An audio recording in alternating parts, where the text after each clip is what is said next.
வணக்கம் நட்புக்களே. Vitamin C rich நெல்லிக்காய் பற்றி கண்டிப்பாக உங்கள் எல்லாருக்குமே தெரிஞ்சிருக்கும். ஒரு நெல்லிக்காய் ஒரு ஆப்பிளுக்கு சமம்ன்றாங்க. So an apple a day keeps the doctor away இல்லையா? ஸோ ஒரு நாளைக்கு ஒன்று சாப்பிட்டா போகிறோம், ஓரளவு நோய் நொடியிலேருந்து நம்மளை காப்பாற்றிக்கலான்னு சொல்கிறாங்க. But the way in which we can take that either ஜூஸாக எடுத்துக்கலாம், இல்லை யங்ஸ்டர்ஸாக இருந்தால் அதை பீஸா கட் பண்ணி ராவாகவே சாப்பிட்லாம்.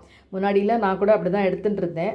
பட் இப்போ ஆஃப்லேட் பல்லு கூச்சம் இருக்கிறதுனால அப்படி சாப்பிட முடியறதில்ல. பட் ஜூஸாக போடுறதுன்னா நம்ம அதுக்குன்னு கொஞ்சம் மெனக்கிடணும். அதோட கொஞ்சம் கருவேப்பிலையோ 2 உப்பை சேர்த்து நல்லா வெள்முனை அரைச்சிட்டு தண்ணி விட்டு ஃபில்டர் பண்ணி அதை கொஞ்சம் ஹனி சேர்த்து கூட குடிக்கலாம்.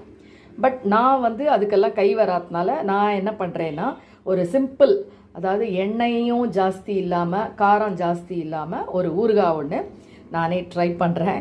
ஸோ ஜஸ்ட் அதை ஷேர் பண்ணுறேன் உங்களோட. இந்த மாதிரி ஒரு 8-10 நெல்லிக்காயை வாஷ் பண்ணி பாத்திரத்தில் ஒரு அரை டம்ளர் ஜலம் வச்சு இந்த மாதிரி ஒரு சின்ன குக்கர்லேயோ பேன்லேயோ இதை போட்டு ஒரு விசில் விட்டு எடுத்துக்கோங்க. இந்த வேக விடும்போது இந்த மாதிரி ஒரு மூடியை போட்டு நெல்லிக்காயை ஒரு விசில் வேக விட்டு எடுத்துக்கோங்க குக்கரில். இப்போ இந்த மாதிரி இது வெந்திருக்கும் இல்லையா, அந்த ஜலம் அடியிலேயே இருக்கட்டும்.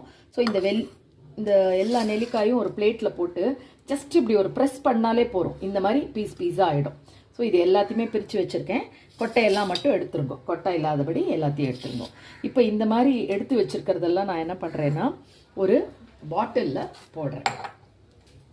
இது நான் ஆல்ரெடி போட்டு வச்சுருக்கிற ஊறுகாய், ஒரு சிம்பிள் ஊறுகாய். ஏன்னா உப்பு கிடையாது, அப்புறமா நம்ம எண்ணெயும் சேர்க்க போகிறதில்ல.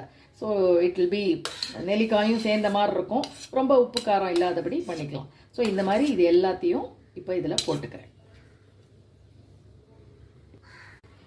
இந்த மாதிரி ஒரு பாட்டிலில் போட்டு வச்சுட்டு, என்கிட்ட இந்த வடுமாங்காய் எடுத்த பிறகு ஒரு பாட்டிலில் ஜலம் பாக்கி இருந்தது. ஸோ அந்த வடுமாங்காய் ஜலத்தை கொஞ்சம் எடுத்துட்டுருக்கேன், ஒரு 7-8 ஸ்பூனு அதில் போட்டிருக்கேன். அதுலேயே உப்பு காரம்லாம் இருக்குது. அதை தவிர நம்ம இந்த வேக வச்சோம் இல்லையா, ரொம்ப கம்மியாக தான் தண்ணி, அரை டம்ளர் தான் விட்டுருக்கேன். அதுக்கு தான் மூடி போட்டு நான் அதை பண்ண சொன்னேன், வேக விட்டுக்க சொன்னேன்.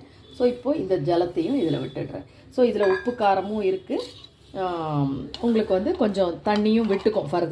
ஃபர்தராக நீங்கள் எதுவும் உப்பு போட வேண்டாம், உரப்பும் போட வேண்டாம். இதை நல்லா குலுக்கி விட்டுட்டோம்னாக்கா இது ஒரு 2 நாளில் நல்லாவே ஊறிக்கும். ஆல்ரெடி வெந்தது தான். ஸோ உங்களுக்கு ரொம்பவே டேஸ்டியான ஒரு ஊறுகாய் இருக்கும். பட் கம்மியாக போட்டுக்கோங்க, ஏன்னா ரொம்ப நிறைய போட வேண்டாம். ஒரு 10 தான் நான் எப்போதுமே போடுவேன். அதுக்கப்புறமா திருப்பி ஃப்ரெஷ்ஷாக போட்டுக்கலாம். தேங்க்ஸ் ஃபார் வாட்சிங் திஸ் வீடியோ. உங்களுக்கு பிடிச்சிருந்ததுன்னா இந்த மாதிரி ட்ரை பண்ணுங்கள். ஸோ இது மாவடு ஃப்ளேவர் ஆஸ் வெல் அஸ் நெல்லிக்காயோட பயனும் அட் அ டைம் கிடைக்கும் உங்களுக்கு.